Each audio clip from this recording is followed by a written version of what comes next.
This is what sim racing's all about. I just absolutely love it.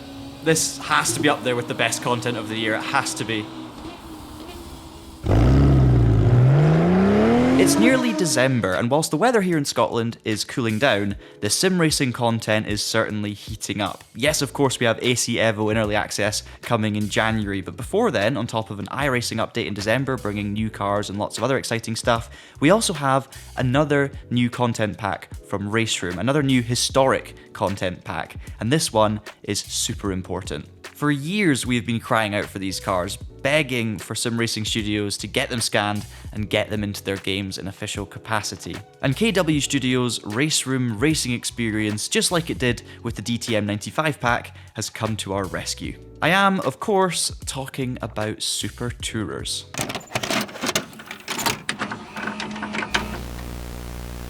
On towards Maggots, 145 miles an hour. Tim Harvey leading. It all stems from early 90s Britain. Group A regulations had been the staple diet for touring car racing across the globe since the mid-80s. National championships in the likes of Australia, New Zealand, Germany, Japan, and of course the UK all opted for this proven formula. But whilst Group A touring cars were insanely cool in their own right, I mean they all have their own unique traits and personality characteristics, they were very expensive to develop and run. Yes, I know this is something you hear a lot of in motorsport, but it's just often the case. At the end of the day, series organisers want to keep manufacturers happy. But if you allow too much free rein over regulations, the manufacturers with a lot of money will inevitably spend that money and find advantages. And then of course, when a couple of teams get too far ahead, other teams have to spend lots of money to catch up, and then everyone's still equal, but everyone's spending 10 times the amount of money. And then what happens? Manufacturers complain.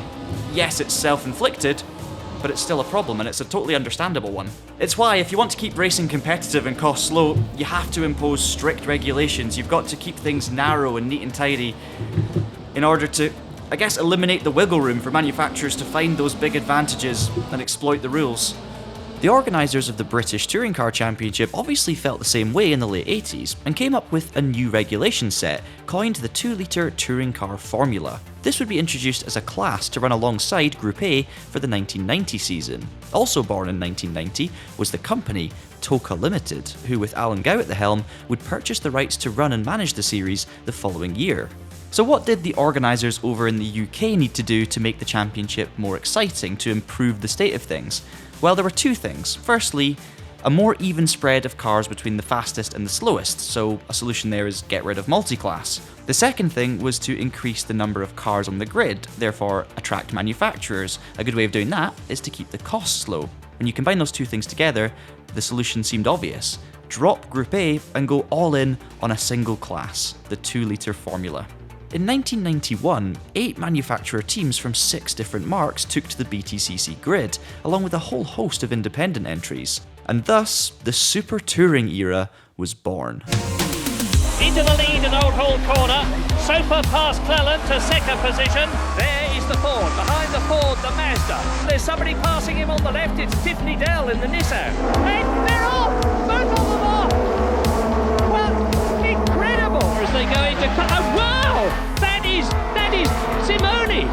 Straight into the Armco. Peugeot and Mazda alongside each other and they touch.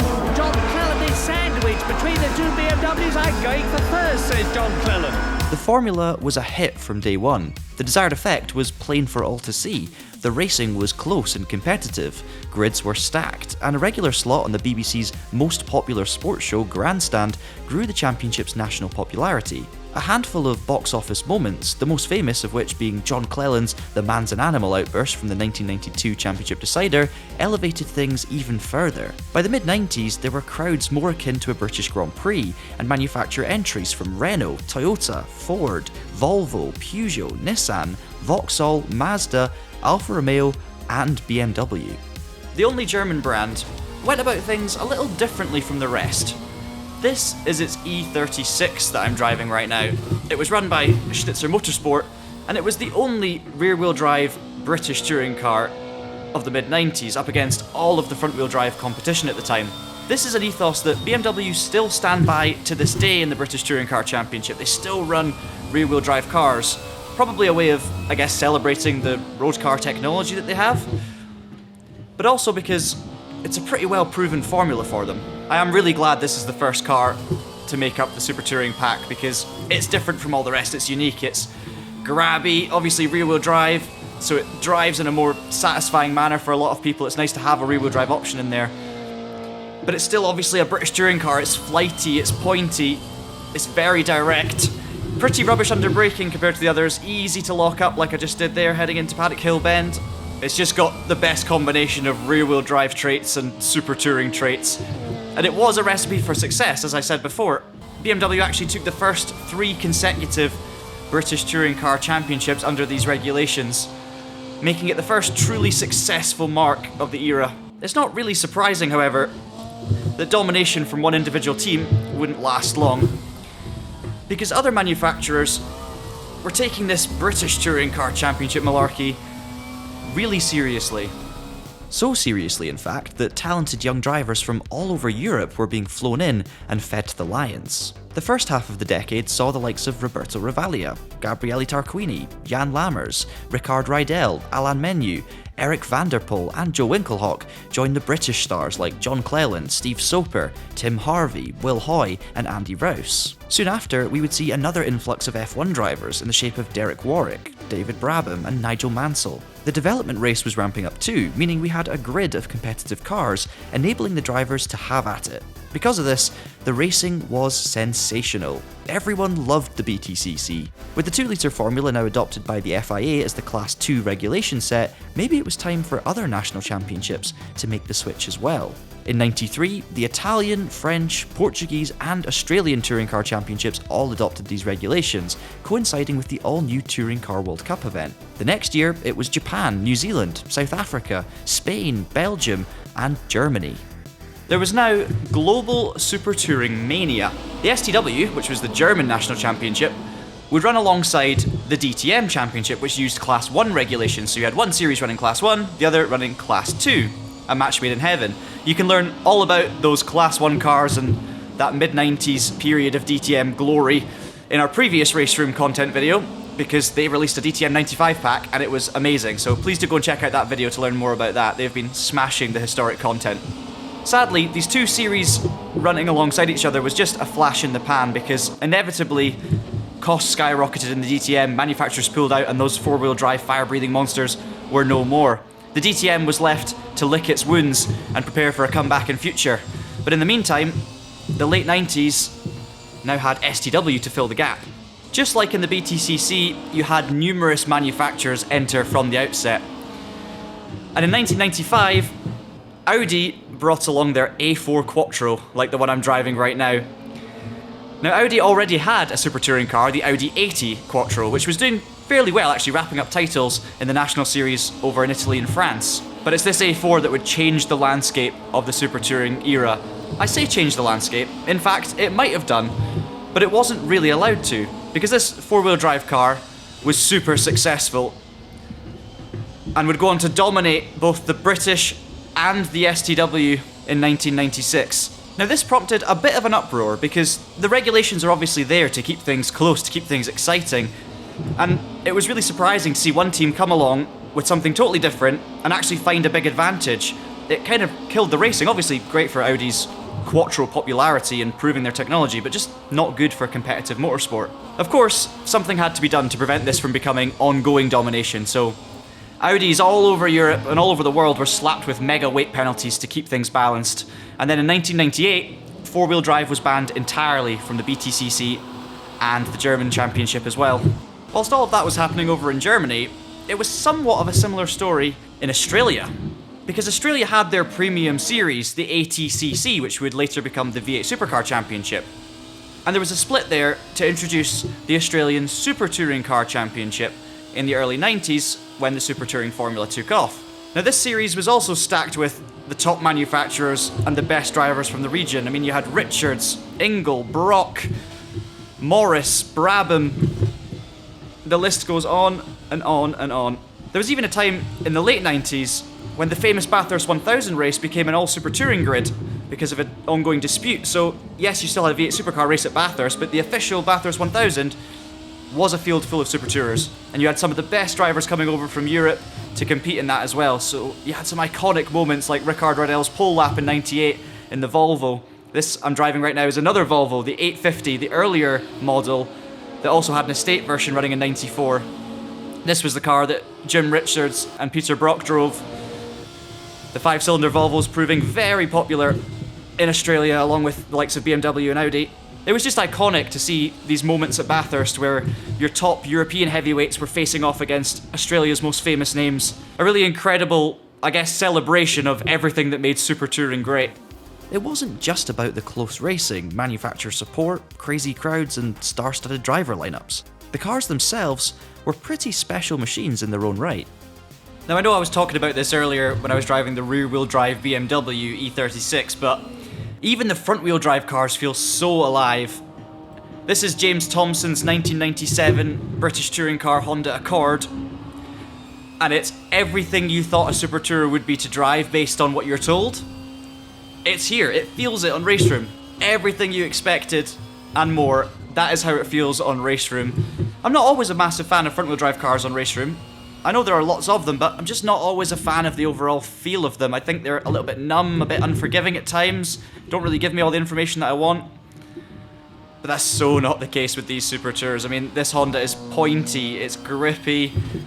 Yes, of course it understeers if you push it too far, but it's got such an incredible amount of grip before that moment where you can really attack it. It feels supernatural as well. You can use all of the road, you can apply the power pretty much exactly when you expect you can, and unless you're being a bit greedy, which I was up through McLean's there, you get away with it. There are no driver aids with these cars, no traction control, no anti-lock brakes, so you can lock them up if you push too hard, but there's a lot of leeway there. Traction-wise, obviously in front-wheel drive, you're very rarely going to have any issues with that, but you do need to modulate the throttle ever so slightly, not as much as you might have to do with some of the modern TCR cars, for example, or the mid-2000s WTCC cars, Super 2000s. These feel just a bit more friendly with the differential. It shouldn't be a surprise, though, that these cars are as good as they are. I mean, yes, you had obviously the huge manufacturer budgets, but that also brings along big support, big teams. I mean, Honda, for example, teamed up with ProDrive, who were responsible for some of my favourite cars of all time around that period. The Le Mans GT1s, for example, World Rally Championships, Subaru and Preza. Volvo teamed up with TWR, who had won Le Mans in '88 with the Jaguar, and had won the Formula 1 World Championship with Benetton in '94. And then you had Renault teaming up with Williams F1. I mean, that was a Williams F1 Laguna. So is it really a surprise that these cars were as good as they are? Now, when you take into account the teams involved, the manufacturers, the driver quality, the expenses are beginning to add up just a little bit. All things considered, it's amazing that they managed to keep the costs low enough to make this a sustainable rule set, isn't it? They did keep the costs low enough, right? Yeah, about that. This is motorsport after all, and we all know golden eras don't last forever. Super Tourers were introduced to reduce costs, and somewhat inevitably, they'd now gotten too expensive. The formula was, in my opinion, a victim of its own success. I mean, for manufacturers to try and gain an advantage over their rivals, with regulations kept so strict and so tight, they were basically forced to spend millions and millions on the best possible drivers, the best possible materials, to try and just squeeze any perceivable advantage out of those cars and out of their performance. And then of course what happens is you enter this mega spending development race where any teams and manufacturers that can't keep up will quite simply fall off and bail out. The 2000 season marked the final year of Super Tourers in the BTCC. 9 manufacturers fielded works teams in 1998. In 99, just 6. And in 2000, only 3. Ford, Honda and Vauxhall. In fact, only the Swedish, Australian and recently formed European series were still running Class 2 regulations into 2001, and by the close of the following season, the Super Tourer story had reached its conclusion.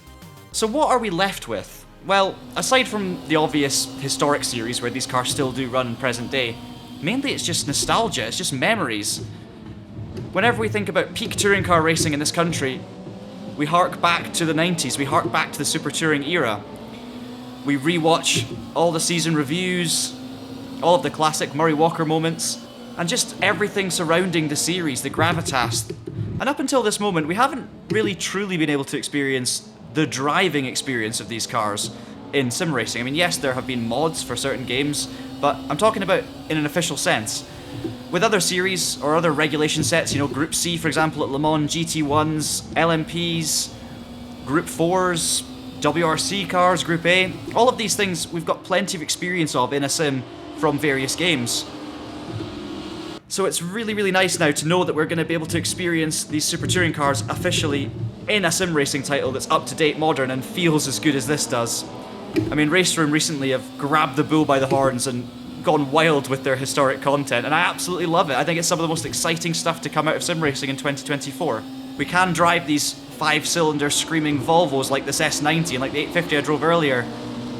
Obviously you've got the Honda, the BMW for rear-wheel drive, the Audi A4 for four-wheel drive, and you've got lots of fun liveries to race against. Yes, not every livery matches the year and the spec of the car. It's obviously, you know, there's a bit of liberty taken there. You've got some 98 liveries on 96 cars and what have you, but I don't care.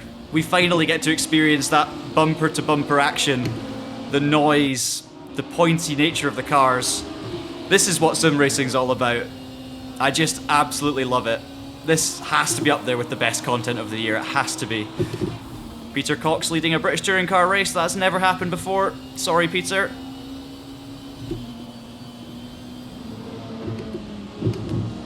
No! I take no responsibility. I really didn't know what to expect with this. I didn't know how it was going to feel. I'm so impressed. I'm so happy about that. If you want to get hold of these cars, they will release on December 10th as part of the Super Touring Pack, along with Silverstone Classic, like the layout I'm driving around right now. It has the Grand Prix, the International and the National from the mid-90s with the gravel traps at Copse, for example, and this classic Super Touring layout. Estoril will also be available, and there's a free update to Monza as well to bring it up to 2024 spec. All of that coming December 10th. And it's worth bearing in mind as well that RaceRoom has some Black Friday deals on the go, so you can actually try out the sim for free, try out lots of content for free, and make some decisions before you go and buy stuff at a discount. Do let us know down in the comments below if you'll be picking this pack up. What's your favourite Super Touring car and Super Touring moment? And if you've enjoyed the video, please do leave us a like, and of course subscribe to the Traxion channel so you don't miss any of our future uploads. Until next time, thank you so much for watching, and I hope you have a great day.